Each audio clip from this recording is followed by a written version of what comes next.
खबरों में आगे बढ़ते हैं। महाराष्ट्र विधानसभा चुनाव को लेकर एनसीपी और कांग्रेस के बीच में मतभेद कम होने का नाम नहीं ले रहा है। जहां एक तरफ एनसीपी के नेता 144 सीटों की मांग कर रहे हैं, वहीं कांग्रेस अपने पुराने रवैये पर कायम है। दिखाते हैं आपको इस पर एक रिपोर्ट।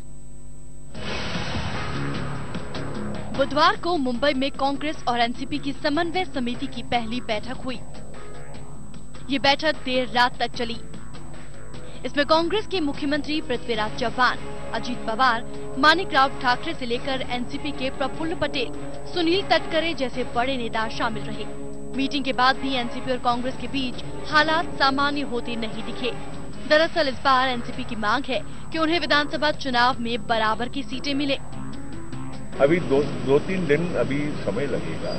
हमने हमारी बात रख दी है, आगे हम देखेंगे। We are just discussing primarily. कितना दिन लगेगा सर ये सब चीजें फाइनलाइज देखेंगे सर? 144 सीट्स की जो मांग है, क्या लगता है पॉजिटिव रिस्पांस आ रहा है? देखेंगे। आज तो पहली मीटिंग थी। कांग्रेस अपने 2009 के सीट शेयरिंग फॉर्मूले पर अभी भी कायम है, जहां एनसीपी को 2009 विधानसभा चुनावों में 114 सीटें दी गई थी और कांग्रेस 174 सीटों पर उतरी थी। लेकिन इस बार एनसीपी बराबर सीटें पाना चाहती है। इसे लेकर कांग्रेस ने अब एनसीपी पर पलटवार शुरू कर दिया है। महाराष्ट्र कांग्रेस प्रदेश अध्यक्ष माणिकराव ठाकरे ने कड़े शब्दों में न केवल राष्ट्रवादी पार्टी की सीटों से जुड़ी मांग को गलत ठहराया, बल्कि यहां तक कह डाला कि अगर एनसीपी अपनी मांग पर इसी तरह अड़ी रही तो कांग्रेस महाराष्ट्र में अकेले ही विधानसभा चुनाव लड़ सकती है।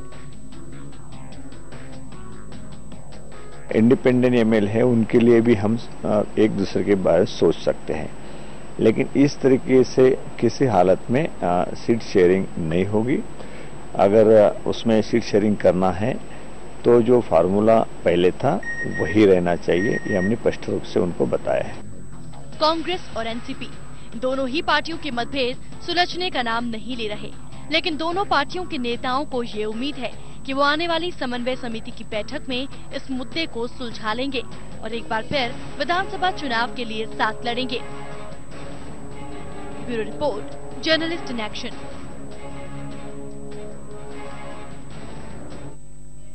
तो कांग्रेस और एनसीपी के बीच में सीटों को लेकर खींचतान पहले भी दिखाई देती रही है और अब क्योंकि विधानसभा चुनाव बेहद करीब है तो ये खींचतान और बढ़ती हुई नजर आ रही है। वहीं इस पूरे मामले के ऊपर राजनेताओं ने अपनी प्रतिक्रियाएं दी, सुनवाते हैं आपको।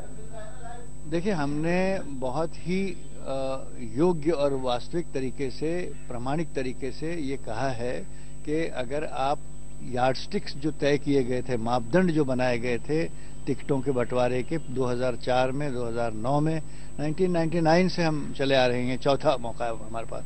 तो आपने देखा होगा कि 2004 में हमारे विधायक उनसे ज्यादा थे, फिर भी हमने मुख्यमंत्री का पद उनको इसलिए छोड़ दिया कि उनकी पार्टी का हम रिस्पेक्ट करते हुए, बड़ी पार्टी थी, ऑल इंडिया लेवल पर हमसे बड़ी थी। पिछली बार विधानसभा के सीट का आवंटन हुआ था तो उसका आधार लोकसभा के चुनाव में जो दोनों पार्टियों को जो सीट मिली थी उसी को माना गया था। तो उसी अनुसार इस बार भी, जो कि हमारे परफॉर्मेंस से कांग्रेस से बेहतर रहे हैं, इसलिए हम लोग ये चाहते हैं कि इस बार सीटों का बंटवारा उसी ढंग से हो। लेकिन अभी सोनिया जी से और हमारे राष्ट्रीय अध्यक्ष पवार जी से आपस में बातचीत नहीं हुई है और अभी मैं समझता हूँ कुछ समय है, बातचीत होगी और हम लोग किसी न किसी निष्कर्ष पर पहुंचेंगे। और इस पर ज्यादा जानकारी के लिए